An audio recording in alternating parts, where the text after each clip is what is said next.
ಇನ್ನು RSS ಪಥಸಂಚಲನಕ್ಕೆ break ಹಾಕೋಕೆ ರಾಜ್ಯ ಸರ್ಕಾರ ಮುಂದಾಗಿದೆ.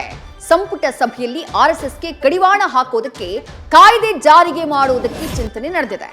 ಶಾಲಾ ಕಾಲೇಜುಗಳ ಆವರಣದಲ್ಲಿ ಆರ್ಎಸ್ಎಸ್ ಕಾರ್ಯಕ್ರಮಕ್ಕೆ ಬ್ರೇಕ್ ಹಾಕೋದು, ಧರ್ಮಾಧಾರಿತ ಸಭೆಗಳ ಕಡಿವಾಣವನ್ನ ಮಾಡೋದು ರಾಜ್ಯ ಸರ್ಕಾರದ ಪ್ಲಾನ್.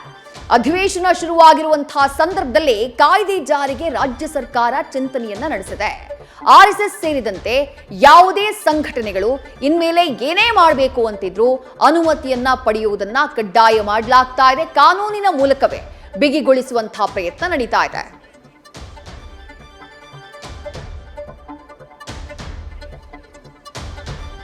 ಆರ್ಎಸ್ಎಸ್ ವಿಚಾರವಾಗಿ ಗೃಹ ಸಚಿವ ಪ್ರಿಯಾಂಕ್ ಖರ್ಗೆ ಹಾಗೆ ಆರ್ಎಸ್ಎಸ್ನ ಮಧ್ಯೆ ಸಮರ ಶುರುವಾಗಿ ಬಹಳ ಸಮಯ ಆಯಿತು.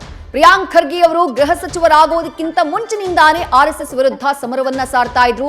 ಗೃಹ ಸಚಿವರಾದ ಮೇಲೆ ಆರ್ಎಸ್ಎಸ್ಗೆ ಪತ್ರವನ್ನ ಕೂಡ ಬರೆದಿದ್ರು. ಕೆಲವು ಪ್ರಶ್ನೆಗಳನ್ನ ಕೇಳಿ ಪತ್ರವನ್ನ ಬರೆದಿದ್ರು. ಅದಕ್ಕೆ ಉತ್ತರ ಸಿಕ್ಕಿರಲಿಲ್ಲ. ಆರ್ಎಸ್ಎಸ್ಗೆ ಗೃಹ ಸಚಿವನಾಗಿ ಯಾವ ರೀತಿ ಕಡಿವಾಣ ಹಾಕಬೇಕು ಅಥವಾ ಯಾವ ರೀತಿ ಮೂಗುದಾರವನ್ನ ಹಾಕಬೇಕು ಅನ್ನೋದು ನಮಗೆ ಗೊತ್ತಿದೆ. ಸರ್ಕಾರದ ಮಟ್ಟದಲ್ಲಿ ನಾವು ಅದನ್ನ ಮಾಡ್ತೀವಿ ಅಂತ ಹೇಳಿ ಎಷ್ಟೋ ಸಂದರ್ಭಗಳಲ್ಲಿ ಚಾಲೆಂಜ್ ಅನ್ನ ಹಾಕಿದವರು ಗೃಹ ಸಚಿವ ಪ್ರಿಯಾಂಕ್ ಖರ್ಗೆ. ಈಗ ರಾಜ್ಯ ಸರ್ಕಾರ ಅದನ್ನ ಕಾನೂನಿನ ಮೂಲಕ ಮಾಡೋದಕ್ಕೆ ಹೊರಟಿದ್ಯಾ ಅನ್ನುವಂತಹ ಚರ್ಚೆ ಆರಂಭವಾಗಿದೆ. ಯಾಕಂದ್ರೆ ಕ್ಯಾಬಿನೆಟ್ ಸಭೆಯಲ್ಲಿ ಈ ವಿಚಾರವಾಗಿ ಚರ್ಚೆಯಾಗಿದ್ದು, ಅಧಿವೇಶನ ಶುರುವಾಗಿರುವಂತಹ ಈ ಸಂದರ್ಭದಲ್ಲೇ ಕಾಯ್ದೆಯನ್ನ ಜಾರಿ ಮಾಡುವುದಕ್ಕೆ ಡಿಕೆ ಶಿವಕುಮಾರ್ ಅವರ ನೇತೃತ್ವದ ರಾಜ್ಯ ಕಾಂಗ್ರೆಸ್ ಸರ್ಕಾರ ಚಿಂತನೆಯನ್ನ ನಡೆಸಿದೆ ಅಂತ ಹೇಳಲಾಗ್ತಾ ಇದೆ.